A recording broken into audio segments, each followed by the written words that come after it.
नमस्कार दोस्तों, उम्मीद है आप खुशहाल होंगे, जिंदा दिल होंगे। हम आपसे जैसा कि हमने कहा था कि आपका जो ज्योग्राफी वाला पार्ट है हिमालय में एक वीडियो रह गया है नॉर्थ ईस्ट हिमालय का, तो आज उसे करेंगे। इसके बाद हम कोशिश करेंगे कि पॉलिटी वाला कुछ सेक्शन आगे बढ़ाया जाए, जहाँ तक हुआ है उसके आगे किया जाएगा। ऐसे भारी भारी से आपके वीडियो आते रहेंगे। नंबर दूसरी इन्फॉर्मेशन ये देनी थी कि कुछ समय बाद आपका इंग्लिश और मैथ्स का भी वीडियो आएगा या लाइव होंगे। सत्यम सर और पीडी सर जो भी हैं लाइव होंगे। जैसा अच्छा मेरा अभी लाइव आना इतना संभव हो नहीं पा रहा है क्योंकि गांव में हूं तो उतना इंफ्रास्ट्रक्चर डेवलप नहीं रहता। जब हमें लाइट या जब इन्वर्टर सारी सुविधाएं सब कुछ हो जाता है तो हम फिर वीडियो बना के डाल देते हैं। लाइव आना उतना मेरे लिए संभव नहीं है, लेकिन जब भी संभव होगा हम भी आपसे लाइव रहेंगे। तो सत्यम सर और पीडी सर बस जल्द ही मैथ और इंग्लिश के लिए आएंगे। धीरे धीरे सारे लोग आएंगे, इसके लिए नहीं। अब टाइम मत पूछना सर कब आएंगे, ये तो मैं भी नहीं जानता, तो आपको कैसे बताऊंगा। लेकिन बस जल्द ही 2-4 दिनों में सत्यम सर और पीडी सर आएंगे। मैं तो हूँ ही आपके सामने। अच्छा, आज हम बात करने वाले हैं आपके हिमालय वाले पोर्शन में, नॉर्थ ईस्ट हिमालय का। नॉर्थ ईस्ट में जितनी पर्वत पहाड़ियाँ उससे संबंधित जो भी इंपॉर्टेंट टॉपिक है। वीडियो बहुत बड़ा नहीं होगा क्योंकि नॉर्थ ईस्ट हिमालय की ही बात करनी है, तो नॉर्थ ईस्ट हिमालय की ही बात करेंगे हम। देखो, ये रहा नॉर्थ ईस्ट का इंडिया। नॉर्थ ईस्ट इंडिया में अगर जो हम बात करें तो ये ऊपर वाला नॉर्थ, नीचे वाला साउथ, दाएं साइड में ईस्ट होगा और बाएं साइड में वेस्ट, ऐसे। ये तो इंडिया को लें तो ये नॉर्थ ईस्ट वाला इंडिया। अब ध्यान से समझो, इस नॉर्थ ईस्ट इंडिया में ये सबसे नॉर्थ वाला रीजन, आपको शायद इंडिया चाइना रिलेशन में मैंने पढ़ा था, ये अरुणाचल प्रदेश। यहाँ मैंने लिख दिया है अरुणाचल प्रदेश, पहले ये नेफा हुआ करता था। अरुणाचल प्रदेश के साउथ में, इसके बाद में देखेंगे साउथ में नागालैंड, फिर उसके बाद मणिपुर, फिर उसके बाद देखेंगे मिजोरम, फिर यहाँ बांग्लादेश से, ये तो बांग्लादेश है, बांग्लादेश, यहाँ म्यांमार है, तो बांग्लादेश से सटा हुआ, फिर त्रिपुरा, फिर यहाँ मेघालय। जो बीच में बचा वो असम, बीच में बचा वो असम। अब समझिए, आपको स्टार्टिंग में बताया गया था, अगर जो कायदे से याद हो आपको, तो स्टार्टिंग में बताया गया था कि यहाँ एक यूरेशियन प्लेट थी और यहाँ एक इंडो ऑस्ट्रेलियन प्लेट मूव कर रही थी ऐसे नॉर्थ की तरफ, और इंडो ऑस्ट्रेलियन प्लेट का मूवमेंट नॉर्थ की तरफ ऐसे थोड़ा आर्क साइड में मुड़ के था।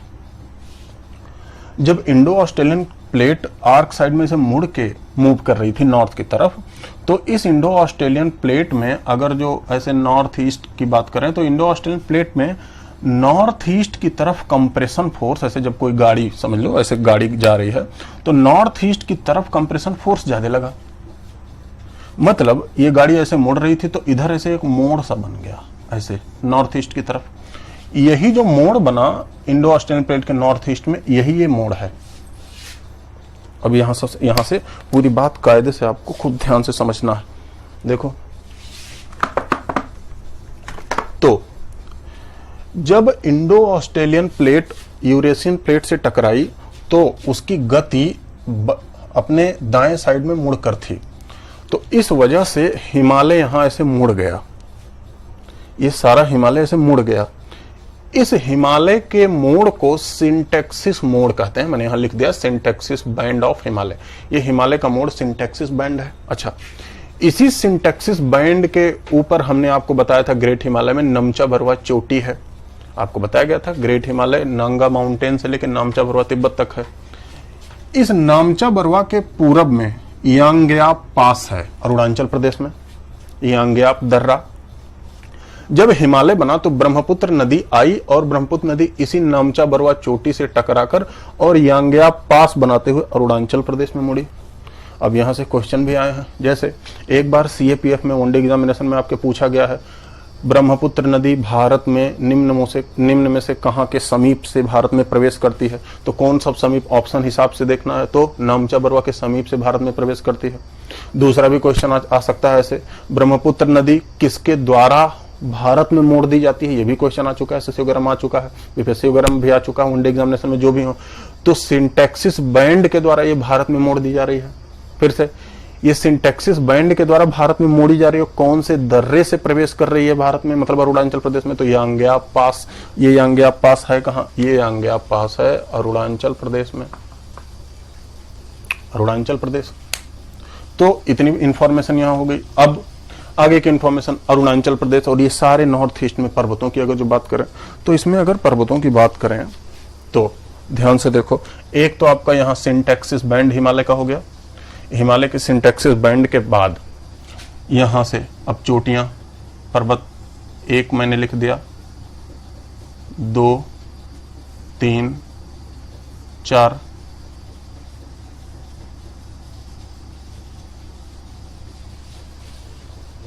ऐसे तो 4, फिर यहां नंबर 5, अब 5 तक को जो देख लें यहां लिख के देखो।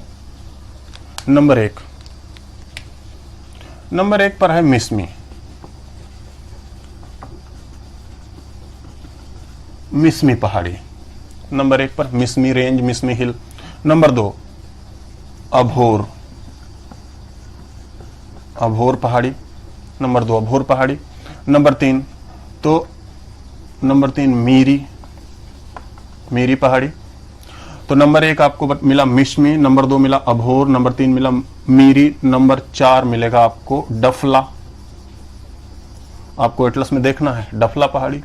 ये चारों की चारों पहाड़ियां अरुणाचल प्रदेश में हैं। लोकेशन आपको देखना है, पूछा भी जा सकता है। फिर से नंबर 5 पटकई बूम। तो देखो नंबर 5 यहां इंडिकेट किया गया है, पटकई बूम। पटकई बूम अरुणाचल प्रदेश में भी है और नागालैंड में भी है, पटकई बूम। अब देखो फिर पटकई बूम के बाद आओ यहां नंबर 6, नंबर 7, नंबर 8, 9, 10, 11 और ये 12, ऐसे। तो पहले नाम देख लेते हैं। 6 यहां से देखो, नंबर 6 नागालैंड में। नंबर 6 का नाम ही है नागा पहाड़ी, नागा हिल। नाम से ही स्पष्ट है ये नागालैंड में है, उसी पहाड़ी के नाम पे इस राज्य का नाम पड़ा है। तो नंबर 6 ये नागा पहाड़ी। नागा पहाड़ी की एक खासियत है, पूरे नॉर्थ ईस्ट की, इस पूरे रीजन की, इस अरुणाचल प्रदेश को छोड़ दिया जाए तो इस पूरे रीजन की, नॉर्थ ईस्ट की सबसे ऊंची चोटी यहां है। ये इस साल वाले बीपीएससी में भी पूछा जा चुका है, माउंट सारामती। माउंट सारामती। तो नागा हिल और पूरे नॉर्थ ईस्ट की सबसे ऊंची चोटी माउंट सारामती, जो कि कौन से पहाड़ी में है? नागा पहाड़ी में है। नागा पहाड़ी से संबंधित और कुछ करंट अफेयर हैं वो भी मैं आपको बता दूंगा। तो नागा पहाड़ी। अब उसके बाद नागा पहाड़ी के बाद फिर से 7 नंबर, यहां देखो मणिपुर में 7 नंबर मैंने बताया आपको, तो मणिपुर हिल, मणिपुर हिल। फिर से 8 नंबर लुसई, या इसे मीजो हिल भी कहा जाता है, लुसई हिल या मीजो हिल। इस लुसई या मीजो हिल की सबसे ऊंची चोटी ब्लू माउंटेन। लुसई या मीजो हिल की सबसे ऊंची चोटी यहां मीजो हिल, ब्लू माउंटेन इसकी सबसे ऊंची चोटी है। यहां देखो लिख दिया गया है। 8 के बाद यहां आप 9 अगर जो करेंगे तो यहां इसे मैं मिटा के लिख दे रहा हूं।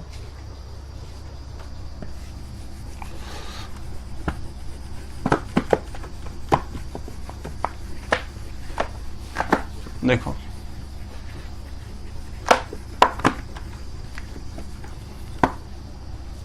बस इसमें लोकेशन ही देखना है, बहुत ज्यादा मैटर नहीं है, लोकेशन ही देखना है। फिर से देखो 9 नंबर 9 वाला ये त्रिपुरा में, तो त्रिपुरा में त्रिपुरा हिल।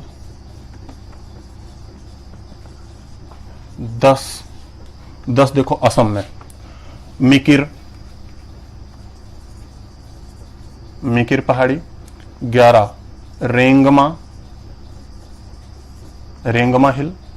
तो मिकिर पहाड़ी, फिर रेंगमा पहाड़ी, त्रिपुरा हिल त्रिपुरा में ही है, ये पूरा त्रिपुरा में है। मिकिर पहाड़ी ये असम में,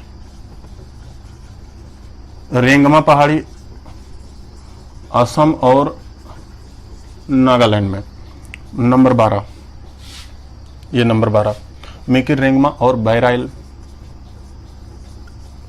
बैराइल पहाड़ी।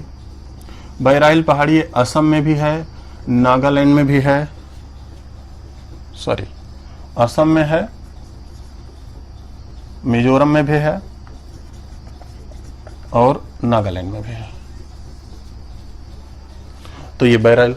तो आपको ये 12 जो पहाड़ियां हैं इसके नाम बता दिए गए। इसमें थोड़े और हैं, मेघालय में गारो, खासी और जयंतिया। ऐसे अगर जो नाम हमें लिखना हो तो 12 के बाद 13 लिख सकते हो, 14 लिख सकते हो, 15 लिख सकते हो, लेकिन ये नॉर्थ ईस्ट हिमालय से संबंधित नहीं है। ये आपके प्रायद्वीपीय पठार का भाग है, तो उस समय भी एक बार बताया जाएगा, लेकिन यहाँ भी मैं लिख दे रहा हूँ, इसे आप अगर जो लिख लेना, स्क्रीनशॉट ले लेना। तो अगर जो 10, 11, 12, 13, 14, 15 भी हम लिखें तो इसमें मेघालय में 3 पहाड़ियां हैं। मेघालय में नंबर 13 पॉइंट, एक तो है गारो, गारो पहाड़ी। नंबर 14वां है खासी पहाड़ी और नंबर 15 है जयंतिया, जयंतिया पहाड़ी। ये तीनों पहाड़ियां हैं, ये मेघालय में है। ये तीनों के तीनों कौन से राज्य में? मेघालय में, मेघालय राज्य में है। खासी पहाड़ी के साउथ में, खासी पहाड़ी के साउथ में, बंगाल की खाड़ी की तरफ साउथ में, यहां खासी पहाड़ी के साउथ में ही है मौसिनराम, जो पूरे विश्व में सबसे अधिक वर्षा वाली जगह है, खासी पहाड़ी के। इन तीनों पहाड़ियां, ये जो तीनों पहाड़ियां हैं, तीनों पहाड़ियों का नाम वहां की रहने वाली जनजातियों के नाम पे पड़ा है। वहां की जनजातियां, गारो, खासी, जयंतिया, सारी जनजातियां हैं। ये जनजातियां उन्हीं पहाड़ियों पे रहती हैं, इसलिए इसका नाम पड़ गया है गारो, खासी और जयंतिया। अब इसमें देखो ध्यान से एक बात, गारो, खासी, जयंतिया ये Himalaya structural point of view से, संरचना की दृष्टि से हिमालय का पार्ट नहीं है, प्रायद्वीपीय पठार का पार्ट है। इसलिए यहाँ कोयला वगैरह ज्यादा मिलता है, कोयला मिलता है, प्रायद्वीपीय पठारों की तरह ही कोयला मिलता है। इसमें कुछ इंपॉर्टेंट टॉपिक हैं, जैसे कुछ करंट अफेयर वाले टॉपिक हैं, जिसे ध्यान से इसमें अगर जो समझोगे आप, देखना। जैसे 2 पहाड़ियां, एक है नागा पहाड़ी, एक है मणिपुर पहाड़ी। 2 पहाड़ियों का नाम हम लेंगे, एक नागा हिल, एक मणिपुर हिल। नागा हिल और मणिपुर हिल। नागा हिल और मणिपुर हिल में एक दुर्लभ पक्षी रहता है जिसका नाम हॉर्नबिल है, हॉर्नबिल पक्षी। ये स्टेट बर्ड है नागालैंड का। आपके एग्जाम में कोई वनडे एग्जामिनेशन था, शायद DSSB का दिल्ली में एग्जाम था, या कोई एग्जामिनेशन था, इतना पेपर मुझे नहीं याद है। एग्जाम में पूछा गया था हॉर्नबिल फेस्टिवल कहां मनाया जाता है। तो hornbill festival, hornbill state bird है किसका? नागालैंड का। तो हॉर्नबिल फेस्टिवल मनाया जाता है नागालैंड में। ये हॉर्नबिल पक्षी रहता क्या है? नागा और मणिपुर हिल पे रहता है। एक इंपॉर्टेंट इंफॉर्मेशन हो गया। फिर हर साल मनाया जाता है। मणिपुर हिल के बारे में देखो, मणिपुर हिल समझिएगा। मणिपुर हिल में, मणिपुर पहाड़ी में, यहां मणिपुर पहाड़ी में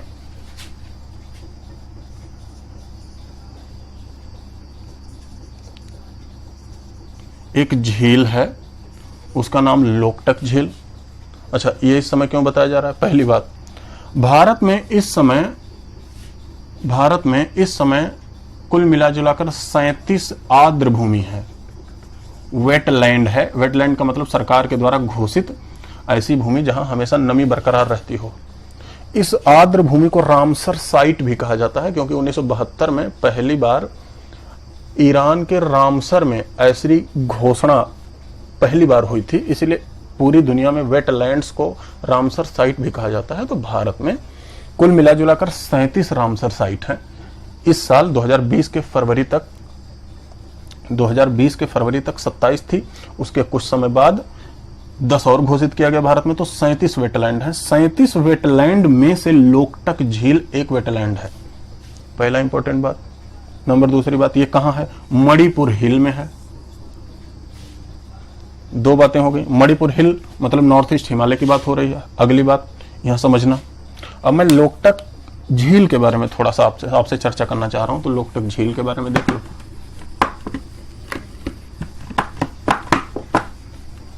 लोकटक झील देखो, मणिपुर की बात हो रही है। मणिपुर में हमने क्या देखा? लोकटक लेक। पहली बात तो ये इंटरलैंड, मतलब आपको बोल दिया गया ये रामसर साइट है, ये इंटरलैंड फ्रेश वाटर लेक है, मतलब ये भूमि के अंदर शुद्ध पानी की झील है, पीने योग्य पानी की झील है, इंटरलैंड फ्रेश वाटर लेक है। अब समझना आगे की बात क्या। इस लोकटक झील में Manipur, north east Himalaya, step समझते जाना, नॉर्थ ईस्ट हिमालय हम पढ़ रहे हैं, नॉर्थ ईस्ट हिमालय में मणिपुर हिल पढ़ रहे हैं। मणिपुर हिल कहां है? मणिपुर में है। मणिपुर हिल में एक कौन सी झील है? लोकटक झील। अब आगे की बात हो रही है। लोकटक झील, लोकटक झील में बड़ी बड़ी घास की गुमटियां हैं, घास और मिट्टी की गुमटी जैसे है। वो गुमटी, उसमें हल्का फुल्का मिट्टी और घास रहती है। उस झील में खूब बड़े बड़े आकार से द्वीप जैसे वो दिखते हैं, आइलैंड जैसे वो घासें गुमटियां दिखते हैं, लेकिन वो हल्का हल्का मूव करते रहते हैं वो गुमटी। आपने सुना होगा हाइड्रोफाइट, कुछ ऐसे पौधे होते हैं जो घास पानी में तैरते हैं, जैसे जलकुंभी वगैरह गांव में देखा होगा। तो उसी टाइप, उसी प्रजाति के कुछ पौधे रहते हैं, लेकिन वो इतने बड़े, इतने विशाल होते हैं, उस पर लोग रहते भी हैं, जनजातियां रहते भी हैं, जानवर भी रहते हैं, और वो हल्का हल्का मूव भी करते हैं। वो इतने कठोर होते हैं, मिट्टी से अंदर से झील से जुड़े रहते हैं, और उसके बाद वो हल्का हल्का तैरते हैं। तो लोकटक झील में ऐसे छोटे छोटे आइलैंड्स को, ऐसे ऐसे घास फूस और सारे जो मिट्टी वाले आइलैंड्स होते हैं, उनको फुमडिस कहा जाता है। फुमडिस, फुमडिस का शाब्दिक अर्थ आप ऐसे समझ सकते हो, तैरते हुए द्वीप, फ्लोटिंग आइलैंड्स, तैरते हुए द्वीप। और उन्हीं तैरते हुए द्वीपों को लोकटक झील में क्या कहा जाता है? फुमडिस। समझना ध्यान से। तो ऐसे तमाम फुमडिस हैं लोकटक झील में। उन्हीं लोकटक झील के एक फुमडिस में, जो सबसे बड़ा है, लगभग मुझे एरिया नहीं याद आ रहा है, 44 वर्ग किलोमीटर का लगभग है एरिया, एक बार देख लीजिएगा आप। तो उन्हीं में से एक फुमडिस में नेशनल पार्क है।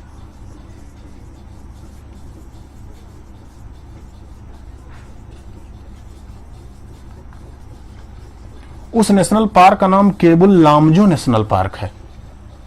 अब देखो यहां से कैसे क्वेश्चन आया था, एक बार नहीं, ये क्वेश्चन कितनी बार पूछा गया है। पूछा जाता है कि पूरे दुनिया में कौन सा ऐसा नेशनल पार्क है जो तैरता है, नाम केबुल लामजो नेशनल पार्क। तैरता हुआ नेशनल पार्क कौन सी झील में पाया जाता है? ये लोकटक झील। कहाँ है? मणिपुर हिल में, मणिपुर राज्य में है। वो उसे कहते क्या है? फुमडिस कहते हैं, Keibul Lamjao national park. Keibul Lamjao national park की क्या खासियत है? ध्यान से देखना। केबुल लामजो नेशनल पार्क में एक दुर्लभ जीव रहता है,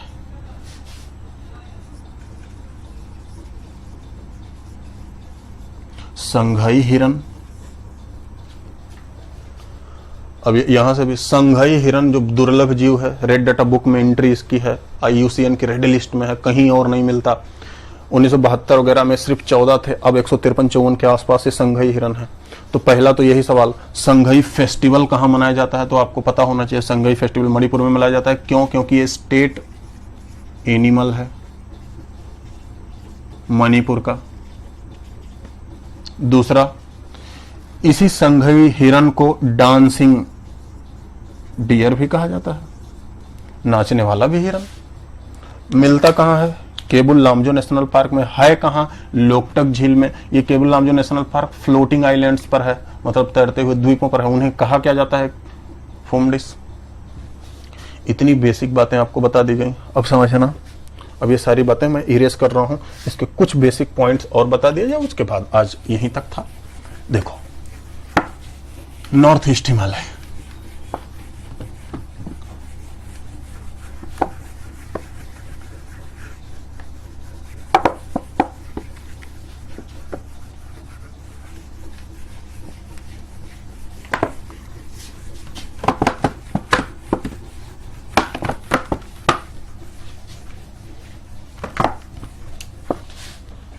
देखो ध्यान से। जैसे मान लेते हैं ये छोटा मोटा ऐसे इंडिया है,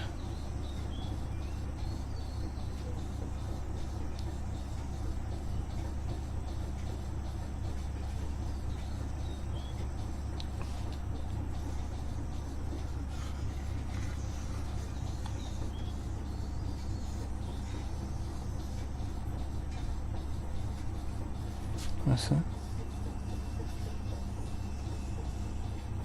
ये इंडिया, चलो ऐसे हो गया।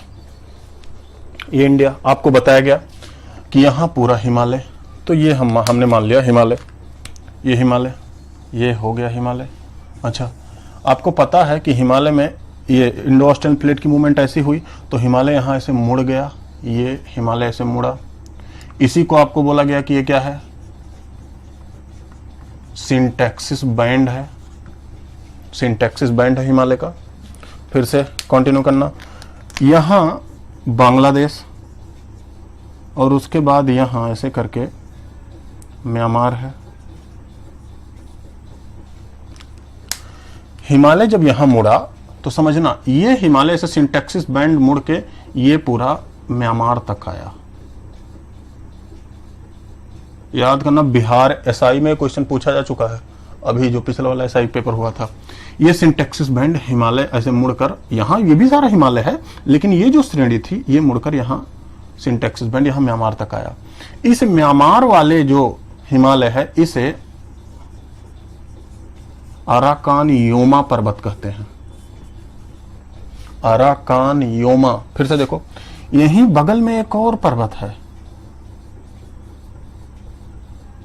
यहीं बगल में म्यांमार में एक और पर्वत है, ये पर्वत यहां तक आया और यहीं बगल में एक और पर्वत। अच्छा, अराकान योमा के बगल में पेगु योमा, पेगु योमा पर्वत, और ये जो syntaxis bend Arakan Yoma Pegu Yoma, उसके बाद ये समुंदर में भी है, ऐसे समुंदर में भी है। और ये जो हिमालय का पार्ट समुंदर में है इसी को अंडमान एंड निकोबार कहा जाता है। मतलब एक सवाल और आपसे पूछ ले, अंडमान और निकोबार संरचना है तो किसकी संरचना है? ये भी हिमालय की ही संरचना है। इंडोनेशिया वगैरह ये सारी रीजन ये भी हिमालय की ही संरचना है। जब ये इंडो ऑस्ट्रेलियन प्लेट ऐसे ऐसे नॉर्थ ईस्ट की तरफ, ऐसे नॉर्थ ईस्ट के से मुड़ के ऐसे आपका नॉर्थ वेस्ट की तरफ मूव कर रहा था हल्का सा, तो ये जो छोटे छोटे आइलैंड ऐसे टूट के यहीं रह गए, इसीलिए ये आर्क जैसा बना है। देखो, तो अंडमान निकोबार किसकी संरचना है? ये भी हिमालय की ही संरचना है। अराकान योमा, आपको बोला गया कि हिमालय को म्यांमार में क्या कहते हैं, तो अराकान योमा कहा जाता है। एक इंटरेस्टिंग पॉइंट और है, ये अंडमान निकोबार, अराकान योमा और पेगु योमा के बीच से एक प्रसिद्ध नदी निकलती है, इसी नदी का नाम इरावदी है। इरावदी नदी म्यांमार की प्रमुख नदी है। आप जब एटलस में देखोगे तो यहां मिलेगा इरावदी का delta, mouth of Irrawaddy, Irrawaddy का डेल्टा मिलेगा। ठीक, तो ये आइलैंड में मैं आपको बहुत डिटेल पढ़ाऊंगा, जो जिनको क्लास में पढ़ा उन्हें पता ही होगा कि ये आइलैंड में आपको बहुत डिटेल पढ़ाऊंगा, पूरा एक एक आइलैंड आपको घुमा दूंगा। तो ये north east Himalaya, north east Himalaya के बाद ये पूरा हमने देखा, अराकान योमा, पेगु योमा, इससे भी क्वेश्चन आया है। सिंटैक्सिस बैंड, यहाँ नमचा बरुआ चोटी, यहीं से यांग्याप पास, उसके बाद ये पूरा आर्क जैसा, फिर अंडमान निकोबार हमने देखे, यहाँ लक्षद्वीप है। तो अंडमान निकोबार हिमालय की ही संरचना है, लक्षद्वीप नहीं। लक्षद्वीप कोरल आइलैंड है, वो बताया जाएगा समय समय पर। तो आज के लिए यही था आपका कि north east Himalaya, north east Himalaya हो गया। नॉर्थ ईस्ट हिमालय का जो हो गया, मतलब ये पार्ट हमने कंप्लीट कर लिया। देखो यहां से trans Himalaya, great Himalaya, lesser Himalaya, फिर शिवालिक, फिर रीजनल हिमालय, पंजाब हिमालय, पंजाब हिमालय, कश्मीर हिमालय, उत्तराखंड, कुमाऊं हिमालय, नेपाल हिमालय, असम हिमालय, इस तरीके से कंप्लीट कर लिया। फिर नॉर्थ ईस्ट हिमालय हमने कंप्लीट किया। उसके बाद यहां से गंगा नदी, यमुना नदी, ये नदियों में हम इसका मैदान करेंगे। उसके बाद अब जब ज्योग्राफी की क्लास होगी तो यहां से हम बीच वाला पार्ट ऐसे बारी बारी से मिलीमीटर के हिसाब से मैं आपको पढ़ा दूंगा।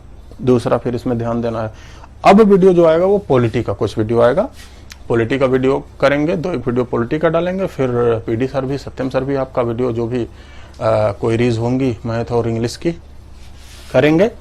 और फिर उसके बाद समय समय पर डलता रहेगा, थोड़ी फ्रीक्वेंसी तेज कर दी जाएगी। जो पीडी सर भी रहेंगे, सत्यम सर भी रहेंगे, मैथ इंग्लिश की फ्रीक्वेंसी तेज कर दी जाएगी। जो सवाल होंगे बताइएगा, इसे ज़्यादा से ज़्यादा लोगों में शेयर कीजिएगा। कोई कमेंट वगैरह ज़्यादा नहीं आ रहा है तो आप लोग कमेंट करो, जो भी सवाल हो अपना पूछा करो, नंबर है उस पर पूछ लिया करो। कोई दिक्कत होगी बताइएगा। ठीक, थैंक यू, आज यहीं तक।